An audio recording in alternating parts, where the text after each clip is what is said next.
Last class में हम लोगों ने जिस टॉपिक पर चर्चा किया था वो आपको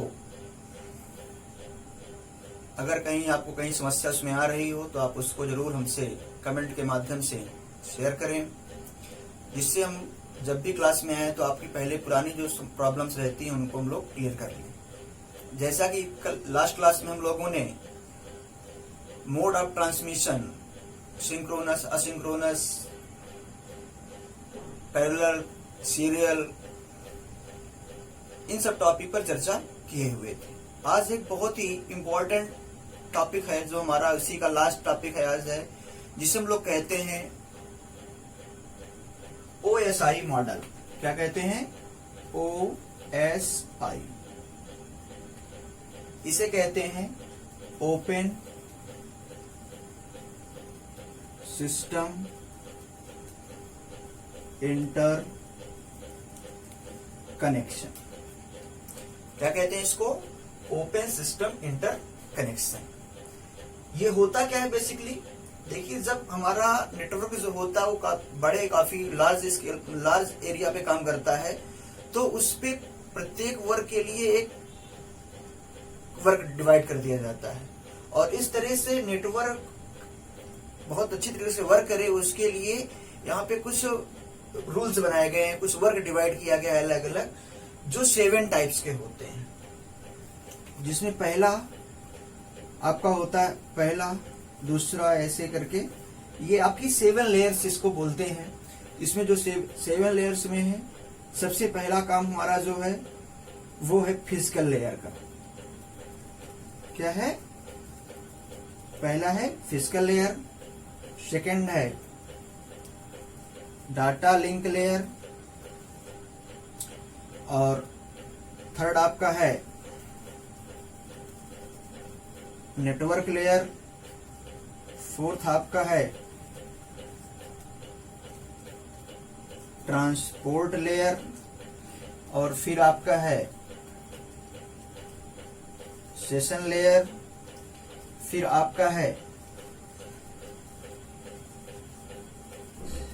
प्रेजेंटेशन लेयर, और लास्ट आपका है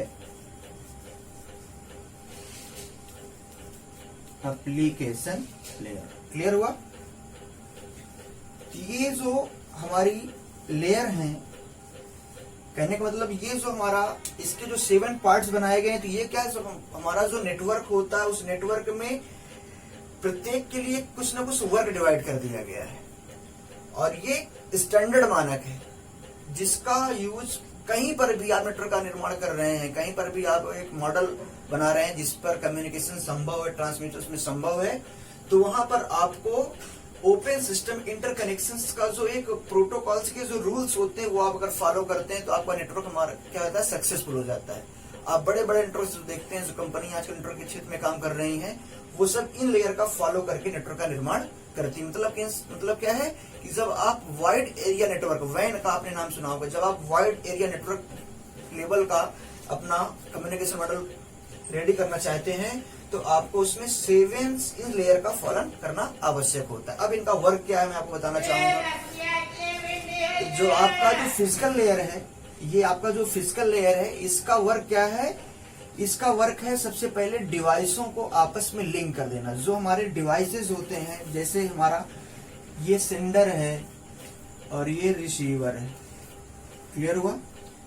सेंडर एंड रिसीवर। तो फिजिकल मीन्स क्या है कि ये इनका कोई ना कोई जो कम्युनिकेशन है, जो कम्युनिकेशन जिनके बीच में होना है, जो मीडिया है, उसके पहले सेट करना, उसको बिल्कुल रेडी करना, उसको फिजिकली लिंक कर देना। ये वर्क होता है फिजिकल लेयर का। ये चेक करता है इसको कि ये जो है फिजिकली कनेक्टेड है कि नहीं है, या कैसे भी इसका कनेक्शन है कि नहीं है। तो ये वर्क होता है हमारे फिजिकल लेयर का, पहला वर्क होता है। फिर सेकंड होता है data link layer. Data link layer का वर्क क्या होता है? जो भी डाटा आप ट्रांसमिट करना चाहते हैं, जिस डाटा को आप सेंड करना चाहते हैं, तो यहाँ से डाटा तो ऐसा है नहीं कि आपने पूरी फाइल उठाई सीधे फाइल यहाँ से चली जाती है, ऐसा नहीं होता है। क्योंकि जो ये मीडिया होता है, जो मीडिया मीन्स जो माध्यम होता है जिसके द्वारा सेंडर और रिसीवर जिसके माध्यम से कनेक्ट होते हैं, वो वायर्ड हो सकता है या वायरलेस हो सकता है। तो उस पे जो डाटा जाता है वो डाटा इसके बाद चेंज होता है, कन्वर्ट होता है। अगर मीडिया इस मीडिया वायर मीडिया यूज कर रहा है तो उस पे क्या बनते हैं, फ्रेम बनते हैं। क्या बनाता है ये, उसको फ्रेम बनाता है। फ्रेम का मतलब आप समझ सकते हैं कि उस फाइल के छोटे छोटे ऐसे फ्रेम रेडी कर देता है और उस पे इक्वल डाटा सभी फ्रेम पे फिट रहता है। तो क्या करता है, जितने भी फ्रेम यहाँ से जा रहे हैं, ये फ्रेम जितने जा रहे हैं, इन फ्रेम के बीच में इसका नाम ही है डाटा लिंक लेयर। मतलब इन सब के बीच में लिंकिंग का जो डाटा जो फ्रेम बन रहा है, इसका लिंकिंग कवर के जो करता है वो डाटा लिंक लेयर काम करता है। क्लियर हो गया। फिर आता है नेटवर्क लेयर। अब नेटवर्क में ऐसा है नहीं कि आप जो सेंड कर रहे हैं वो केवल एक ही रिसीवर के लिए सेंड कर रहे हैं। आपके पास कई रिसीवर हो सकते हैं, सेंडर एक हो सकता है, रिसीवर कई हो सकते हैं। तो क्या काम होता है, इसे हम लोग नोड भी बोलते हैं। तो इसको क्या होता है, नोड टू नोड डिलीवरी। मतलब प्रत्येक सिस्टम पर क्या हो जाए, ये जो डाटा सेंड किया जा रहा है वो नोड टू नोड डिलीवरी हो। मतलब जिस रिसीवर को पहुंचना चाहिए उसी रिसीवर पे पहुंचे। ऐसा नहीं कि आपने यहाँ से डाटा सेंड कर दिया, वो जहां पे जाएगा अपना पहुंच सकता है, किसी भी रिसीवर पे पहुंचे, ऐसा नहीं होना चाहिए। क्लियर हुआ। तो ये हमारा होता है नेटवर्क लेयर का काम होता है। फिर आता है ट्रांसपोर्ट लेयर का काम। तो ट्रांसपोर्ट लेयर का काम क्या होता है कि जो डाटा सेंड किया जा रहा है उसको मेंटेनेंस देना है उसको। मतलब जो बीच पे प्रॉब्लम आए, कहीं पर कोई एरर आ रही तो क्योंकि ट्रांसपोर्ट मतलब समझते हैं कि मतलब एक स्थान से डाटा को दूसरे स्थान पर ले जाने की जो क्रिया होती है वो ट्रांसपोर्ट होती है। तो ये पूरी रिस्पांसिबिलिटी ट्रांसपोर्ट लेयर की होती है कि जो डाटा यहाँ से सेंड किया जा रहा है वो एररलेस रहे। उसको कहीं बीच पे अगर कोई प्रॉब्लम आ रही तो ये पूरी मतलब जिम्मेदारी किसकी हो जाती है, ट्रांसपोर्ट लेयर की हो जाती है। इसको कहते हैं मेंटेनेंस एंड टर्मिनेशन। ये वर्क हमारा कौन से करता है, ट्रांसपोर्ट लेयर करता है। फिर अगला आता है सेशन। सेशन मीन्स होता है यहाँ पे टाइमिंग से, जब सेंडर रिसीवर को डाटा सेंड करता है तो उसके लिए टाइम बॉन्ड होता है, टाइम बॉन्ड दिया जाता है कि इतने टाइम पे डाटा वहां पे रिसीव और उसकी इंफॉर्मेशन जो है मिलनी चाहिए। तो ये वर्क कौन से करता है, सेशन लेयर इस वर्क को करता है। फिर अगला आता है प्रेजेंटेशन लेयर। तो जो डाटा आपने ऐसे सेंड किया हुआ है वो किसी न किसी मीडिया के माध्यम से जा रहा होता है। तो मीडिया में क्या होता है, वो चेंज होता है, कन्वर्ट हो जाता है। पुनः वो उसी जिस लैंग्वेज में भेजा गया है पुनः फिर से उसी लैंग्वेज पे आ जाए, वो ये वर्क होता है प्रेजेंटेशन। मीन्स क्या होता है, प्रस्तुतिकरण। मतलब उसी रूप में फिर से उसको क्या होना चाहिए, आना चाहिए। और लास्ट होता है एप्लीकेशन लेयर। जो रिसीवर होता है वो किसी न किसी एप्लीकेशन प्रोग्राम का यूज करता है और उसको यूज करने के बाद क्या करता है, मतलब उसको यूज करके फिर वो फाइल को, उस डाटा को देखना चाहता है तो वो एप्लीकेशंस के सपोर्टेबल रहे, इसलिए यूज करते हैं क्या, एप्लीकेशन लेयर का यूज करते हैं। क्लियर हुआ। तो ओपन सिस्टम इंटरकनेक्शन क्या है, एक ये प्रोटोकॉल्स का रूल्स मतलब रूल्स का ग्रुप होता है जिसका यूज नेटवर्क स्थापित करने के लिए किया जाता है। जब हम लोग वैन लेवल का एक नेटवर्क स्थापित करना चाहते हैं तो इसके कुछ अपने रूल्स होते हैं जो इस प्रकार से काम करते हैं। ध्यान रखना, ये हम लोग इसको पढ़ते हैं तो इस टाइप से, पर जब ये वर्क करता है तो ऐसे वर्क करता है। क्योंकि जब ये भेजे मतलब जब यहाँ पे स्टार्ट होगा तो सबसे पहले एप्लीकेशन स्टार्ट करेगा भेजने के लिए ना, तो ये ऐसे वर्क करता है। ध्यान रखना, इसका जो सिस्टम होता है वो ऐसे वर्क करता है। और इसमें क्या होता है, ऑप्शन है कि कोई बीच से काम करना शुरू कर देगा। इस पे पहले एप्लीकेशन वो इसको सपोर्ट करेगा, जो ये काम हो जाएगा तो वो इसको सपोर्ट करेगा, फिर वो इसको सपोर्ट करेगा। ऐसे जैसे इस एप्लीकेशन पहले प्रेजेंटेशन को सपोर्ट किया, फिर प्रेजेंटेशन सेशन को सपोर्ट किया, फिर सेशन ट्रांसपोर्ट को सपोर्ट करता है, फिर ट्रांसपोर्ट नेटवर्क को सपोर्ट करता है, फिर नेटवर्क जो है डाटा लिंक को सपोर्ट करता है, और फिर ये फिजिकल लेयर को सपोर्ट करता है। आप लोगों ने नाम सुना होगा ब्रिज का, राउटर का, गेटवे का। तो ये सब जब जहां पर ये सब यूज होते हैं, हब का, जहां पर ये सब यूज होते हैं वहां पर ये सब लेयर का यूज किया जाता है। ये सब लेयर वहीं पर वर्क करती हैं क्योंकि वहां पे फ्रेम के रूप में मैसेज जाता है, डाटा के रूप में जाता है, मैसेज के रूप में जाता है, सेगमेंट के रूप में जाता है। ये सब वहीं की टर्मिनोलॉजी है, वहीं पर इस लेयर का यूज किया जाता है। ध्यान रखना है। तो इसे कहते हैं open system interconnection, OSI। Simple ये आएगा। तो OSI का फुल फॉर्म भी आप फर्स्ट पेज पे नोट कर लेंगे। मैं आज बता चुका हूं पहले कि जितने ही फुल फॉर्म है आपको सबको फर्स्ट पेज पे नोट करना है। अपना फर्स्ट पेज में बना दीजिए उसका, जितने भी आए शॉर्टकट उसको आप वहां लिखिए और उसके फुल फॉर्म लिख दीजिए। एक इसी का जस्ट अपोजिट आता है ISO, उसको बोलते हैं ISO। ठीक है। तो ये इंटरनेशनल स्टैंडर्ड ऑर्गेनाइजेशन है। मतलब इसके द्वारा जिस भी किसी वस्तु का या किसी भी जो भी एप्लीकेशन है अगर उसको सर्टिफाइड कर दिया गया तो उसको कहीं पर भी ऑल वर्ल्ड में यूज किया जाता है। तो ये बोलते हैं हम लोग ISO सर्टिफाइड है। तो ये दूसरी चीज है, इसका कोई भी यूज हमारे इस नेटवर्क पे नहीं है। और ये हमारा OSI, जस्ट अपोजिट देख लीजिए, OSI ISO। तो आप इसको याद रखिएगा, आपको इससे मतलब ज्यादा नहीं होना चाहिए, ठीक है। तो ओपन सिस्टम इंटरकनेक्शन, और ये ध्यान रखना है कि ये जो आपने लेयर लिखी हुई ये बिल्कुल इसका सीक्वेंस ऐसे ही होना चाहिए। आप ये नहीं कि आपने पहले डाटा लिंक लेयर लिख दिया, फिर बाद में आपने फिजिकल लिंक लेयर लिखा, फिर आपने ट्रांसपोर्ट लिख दिया, ऐसे नहीं हो सकता है। ध्यान रखना, इसका बिल्कुल सीक्वेंस ऐसे होना चाहिए, ये सीक्वेंसली काम करता है, ठीक है। ऐसा नहीं है कि आप किसी को लेयर को ऊपर करते हैं किसी को नीचे कर, ऐसा कर देंगे तो ये रॉन्ग आंसर हो जाएगा आपका। और ये इंपॉर्टेंट है, बोर्ड एग्जाम में 1-2 बार ये क्वेश्चन आ चुका है। क्लियर हो गया। अब मैं थोड़ा सा आपको एक और इसकी टर्मिनोलॉजी है जो इस चैप्टर में यूज हुई है, आप उसको थोड़ा समझेंगे। हम लोग जो मीडिया यूज करते हैं सेंडर और रिसीवर के को कनेक्ट करने के लिए, मीडिया मीन्स यहाँ पे जो वायर यूज करते हैं, तो वो वायर टेक्नोलॉजी के आधार पे भी 3 टाइप्स की होती है। तो जो सबसे पहली होती है उसको हम लोग बोलते हैं नैरो बैंड लाइन। क्लियर, ठीक है। दूसरा इस पे है वॉइस बैंड लाइन, और थर्ड हमारा है ब्रॉड बैंड लाइन, ठीक है। ये जो हम लोग कम्युनिकेशंस मीडिया यूज कर रहे हैं, इस मीडिया के बारे में बता रहा हूं, इसकी ये 3 टाइप से यूज होती है, क्योंकि अब हमारी जैसे रिक्वायरमेंट होती है उसी टाइप्स की हम क्या करेंगे, इस लाइन को यूज, इसको लाइन भी बोलते हैं, कम्युनिकेशन लाइन बोलते हैं, ट्रांसमिशन लाइन बोलते हैं, ठीक है। इसको चैनल भी बोलते हैं, इसको लिंक भी बोलते हैं। तो ये 3 टाइप्स की होती है, ठीक है। तो जहां पे हमको बहुत, मतलब कहने का मतलब हमको बहुत स्पीड नहीं चाहिए होती है, लगभग 300 BPS की स्पीड चाहिए होती है, वहां पे हम लोग जो यूज करते हैं वो नैरो बैंड लाइन यूज करते हैं। मतलब ये वायर जो होगी वो 300 BPS में 1 सेकेंड में 300 बिट सेंडर से रिसीवर की ओर डाटा ले जाने की जो क्षमता प्रदान करती है, उसे हम लोग बोलते हैं नैरो बैंड लाइन बोलते हैं। क्लियर हो गया। फिर अगला हमारा आता है वॉइस बैंड लाइन, जिसमें हम लोग टेलीफोन लाइन का यूज करते हैं। उसकी स्पीड होती है 96 BPS। तो जिसका रेंज इसमें आएगा उसे बोला जाएगा वॉइस बैंड लाइन। जैसे आपको पता है जैसे इसकी रेंज बढ़ती है वैसे हमारी क्या हो जाती है, हमारी ट्रांसमिशन स्पीड भी बढ़ती जाएगी। और फिर जो ब्रॉड बैंड लाइन आता है ये आपका 10 लाख, क्लियर हुआ, 10 लाख BPS, ठीक है। जो इतनी क्षमता प्रदान करते हैं उसे हम लोग बोलते हैं ब्रॉड बैंड लाइन बोलते हैं, ठीक है। क्या बोलते हैं इसको, ब्रॉड बैंड लाइन बोलते हैं। और इसका एक नाम और है, इसे हम लोग बोलते हैं वाइड बैंड लाइन भी बोलते हैं। क्लियर हो गया। तो ये आपके 300 BPS की अगर हमको उस पे स्पीड मिल रही है तो वो हमारी नैरो बैंड लाइन है। अगर उसमें 96 BPS की स्पीड मिल रही है तो हमारा वो वॉइस बैंड लाइन है। और अगर 10 लाख BPS की स्पीड हमको मिल रही है तो वो हमारा क्या हो जाता है, ब्रॉड बैंड लाइन हो जाता है। अब ये लाइन से मीनिंग क्या होता है, तो इसमें एक वर्ड यूज किया जाता है जिसे हम लोग बोलते हैं बैंड विड्थ।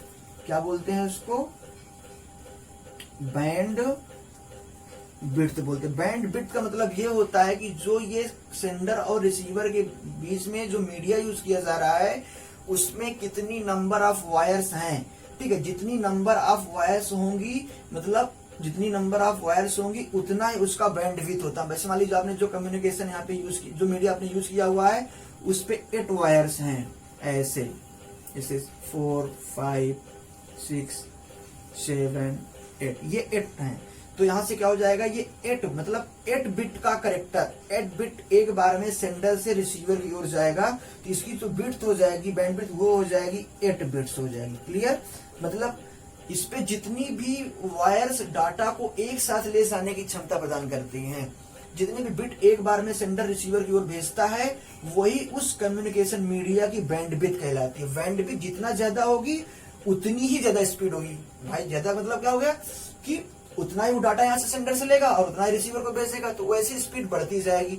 और वैसे ही उसका बैंड, जैसे यहाँ पे 300 बताया मैं BPS, 1 सेकंड में 300, मतलब अगर ये 300 लाइन होगी तो 1 सेकंड में 300 बिट्स हमारा जाएगा सीधे सीधे। क्लियर हो गया। तो हम लोग इसको बोलते हैं क्या, बैंड विड्थ बोलते हैं। इसी तरह हमारा एक वर्ड आता है बिट। बिट तो आपको समझ में आया होगा, 0 और 1 को हम लोग बिट बोलते हैं, क्लियर हुआ। फिर हमारा आता है निबल, आता है निबल,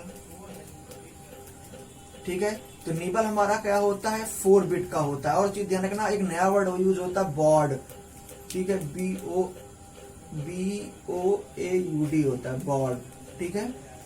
बॉड, बॉड भी बोलते हैं हम लोग, बिट को बॉड भी बोलते हैं। क्लियर, थोड़ा समझना इसको भी समझ, ठीक है। बिट को बॉड के नाम से भी जानते हैं, यहाँ पे ध्यान रखना है, बॉड बोलते हैं बिट को, ठीक है। वैसे बाइट आपने नाम सुना ही होगा, बाइट में हमारे 8 बिट होते हैं। क्लियर हुआ। तो ये कुछ टर्मिनोलॉजी होती है जो कभी कभी 1 नंबर के प्रश्न में आ जाता है। 1 नंबर का क्वेश्चन पूछेगा और वहां से पूछ लेगा वो कि आप बैंड लाइन से आप क्या समझते हैं, वाइड बैंड लाइन से क्या समझते हैं, बिट से क्या समझते हैं, बैंड विड्थ क्या होती है। और ट्रांसमिशन स्पीड, ट्रांसमिशन स्पीड का मतलब आपका ये है कि सेंडर द्वारा रिसीवर को प्रति सेकंड भेजे जाने वाले डाटा क्या कहा जाता है, ट्रांसमिशन स्पीड कहा जाता है, उसकी गति क्या कहा जाता है। जैसे हमने यहाँ पे लिखा हुआ 9600 बीपीएस, तो मीन्स क्या हो जाएगा यहाँ पे 9600 बिट पर सेकंड, मतलब 1 सेकंड में 96 बीपीएस बिट वो डाटा ट्रांसमिट कर सकता है। इसे बोला जाएगा ट्रांसमिशन स्पीड या कम्युनिकेशन स्पीड, मतलब सेंडर से रिसीवर की ओर डाटा ये जा सकता है। क्लियर हो गया। तो इस चैप्टर में आपके इतने ही टॉपिक थे जो अभी तक मैंने कंप्लीट किया हुआ है। तो आपका जो पहला चैप्टर था कंप्यूटर कम्युनिकेशंस, ये कंप्लीट होता है। अब मैं थोड़ा सा इसमें आपसे कुछ क्वेश्चंस के बारे में बताऊंगा, कौन कौन से क्वेश्चन बोर्ड एग्जाम पे आ जाते हैं, ये ध्यान रखना होगा, कौन कौन से क्वेश्चन बोर्ड एग्जाम पे आते हैं। तो सबसे पहला जो क्वेश्चन है इसमें 8 नंबर का जो आता है वो आपको ध्यान रखना है। सबसे पहला जो क्वेश्चन आता है उसे हम लोग बोलते हैं प्राथमिक संचार मॉडल। ये क्वेश्चन आ जाता है, ये 8 नंबर में आता है। इस सीधे सीधे 8 नंबर में जब भी आएगा तो 8 नंबर में आएगा। इसके कई नाम है, ध्यान रखना है। इसको हम लोग बोलते हैं डाटा संचरण व्यवस्था भी बोलते हैं। क्या बोलते हैं इसको, डाटा संचरण, इसको व्यवस्था भी बोलते हैं। और इसको एक बोलते हैं सरल संचार मॉडल भी बोलते हैं। क्या बोलते हैं, सरल संचार मॉडल भी बोलते हैं। तो कई नामों से ये क्वेश्चन आता है। ये क्वेश्चन जब भी आएगा 8 नंबर में आएगा, ये ध्यान रखना है आप लोगों को, ठीक है। फिर उसके बाद आपके जो आपने पढ़ा होगा ट्रांसमिशन के तरीके, वो सब 4 नंबर में एक प्रश्न आता है जिसमें आपको सिंपलेक्स डुप्लेक्स ये लिखना होता है, ठीक है। अलग से प्रोटोकॉल पूछ लेता है, प्रोटोकॉल के कार्य भी पूछ लेता है। ये सब भी क्वेश्चन 4 नंबर पे आते हैं। इस टॉपिक, इस चैप्टर से आपकी टिप्पणियां बहुत आती हैं, 2-2 नंबर 4-4 नंबर की। जैसे आपका पूछ लेगा क्रमिक संचार क्या होता है, पैरेलल संचार क्या होता है, सीरियल संचार क्या होता है, असिंक्रोनस पूछ सकता है, ठीक है। डिजिटल का आप कम्युनिकेशन से क्या समझते हैं। तो आपको वहां पे फिगर को याद रखना होगा। अगर आप फिगर बना करके आप इसको लिखते हैं तो आपको बहुत ही अच्छा नंबर मिलता है। क्लियर हो गया। तो आप जब, अगर आप नए, आपको लिखने में कोई प्रॉब्लम आ रही है, आपको कोई समस्या आ रही है इस टॉपिक में, तो आप कोई टॉपिक दिया गया हो, आपको समझ में ना आया हो, तो आप उस टॉपिक को भी कमेंट में लिखें। आप अगर चैनल में पहली बार आए तो उसको क्या करें, सब्सक्राइब कर लें और बेल आइकन में ऑल जो बेल आइकन होता है आप उसको क्लिक कर लें। क्लियर हुआ। और मैं आपसे यही कह रहा हूं कि आप पहले इस वीडियो को देखिए, फिर आप बुक में उस जो मैं यहाँ पे बोल रहा हूँ उसको अंडरलाइन करिए, फिर आप उससे अपनी नोट्स प्रिपेयर करिए। आप ऐसे नोट्स प्रिपेयर करेंगे तो आपको कभी भी कोई दिक्कत नहीं होगी, आपको याद नहीं करना पड़ेगा और आपको ये पूरा याद हो जाएगा। आप वीडियो देखिए भी, और जो भी फ्रेंड आपके क्लास 10th में कंप्यूटर सब्जेक्ट लिए हुए आप उनको बताइए, वो सीधे जाकर के उसमें चैनल को सब्सक्राइब करेंगे तो आप उनको ये मैटर आसानी से मिल जाएगा। नेक्स्ट क्लास हमारी जो होगी वो नेटवर्क एंड इंटरनेट की होना है, ठीक है। तो इसमें छोटे छोटे प्रश्न भी आते हैं। आपके काम और करना है, आप इस चैप्टर से अपने चैप्टर के लास्ट में 20 क्वेश्चंस बनाएंगे। कितने क्वेश्चन बनाएंगे, 20 क्वेश्चंस आप स्वयं बनाएंगे और उनके जो आंसर होंगे वो 1 लाइन पर होंगे। 1 लाइन, 1 लाइन का ऐसे प्रश्न बनाना है जिनके आंसर 1 लाइन पे हों, ठीक है। अगर आप चैप्टर को कंप्लीट करने के बाद 20 क्वेश्चंस बना देते हैं 1 लाइन के, तो आपका चैप्टर बिल्कुल रेडी हो जाएगा। क्लियर, ठीक। अगर आपको अब इसमें कोई दिक्कत हो तो आप बिल्कुल जो है कमेंट के रूप में आप उसको अवश्य लिखें, मैं उस टॉपिक को ठीक से फिर डिस्कशन करूंगा, ठीक। ओके, बेस्ट ऑफ लक आपके लिए। आप